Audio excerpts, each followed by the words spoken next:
Hello everyone, and welcome back to another Dynamic Ship Simulator 3 video.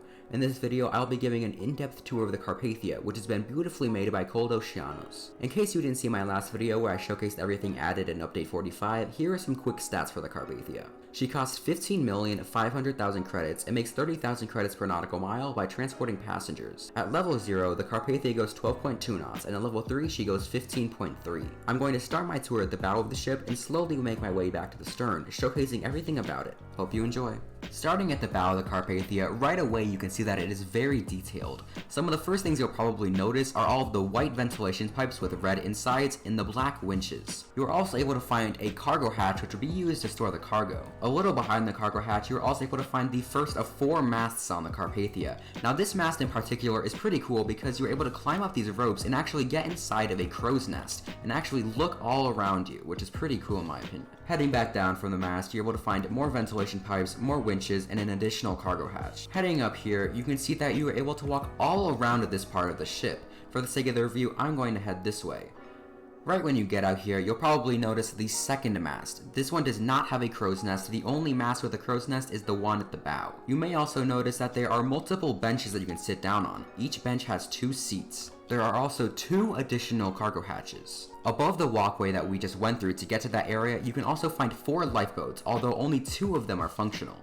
Coming up these stairs, you can see that you are able to either go forward or left if you want to go in front of this room. However, right now, I'm going to go up another staircase to get to the bridge. Up here at the bridge, you can see all of the engine order telegraphs as well as the wheelhouse. Inside of the wheelhouse, you can find the helm. Since we are at the helm right now, I think it is a good time to showcase the Carpathia's horn and siren. This is what her horn sounds like. And this is what the Carpathia's siren sounds like. So the Carpathia's siren is pretty much just a basic bell ringing siren, but the horn is very unique and I really like it. Another feature about the Carpathia that is super cool is that she has an animated rudder. Now right now, as you can see, I am underwater taking a look at the rudder, and as you can see, when I start to turn, the rudder is actually moving.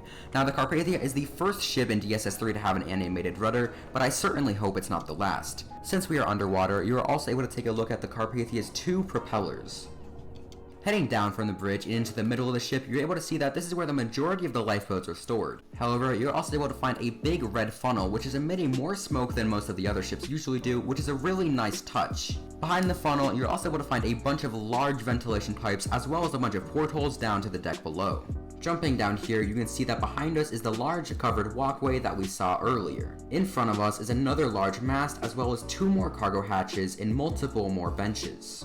Up here, you can also find 4 more lifeboats, although again, only 2 of them are actually functional. Going through this small covered walkway, you can go down these stairs to reach the stern of the ship. Immediately going down the stairs, you can see that on our right, there are 2 more cargo hatches, as well as some cranes that are used to load the cargo.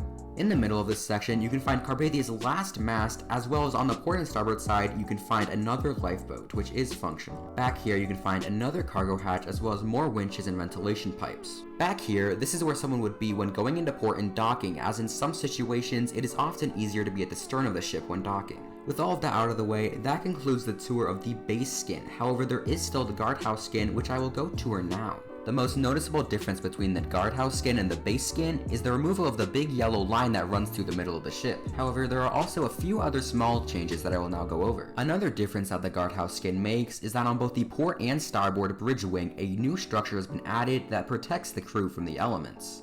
Heading down from the bridge, on both the port and starboard side, an additional crew cabin has been added. Another thing that the Guardhouse skin adds is the macaroni wireless system.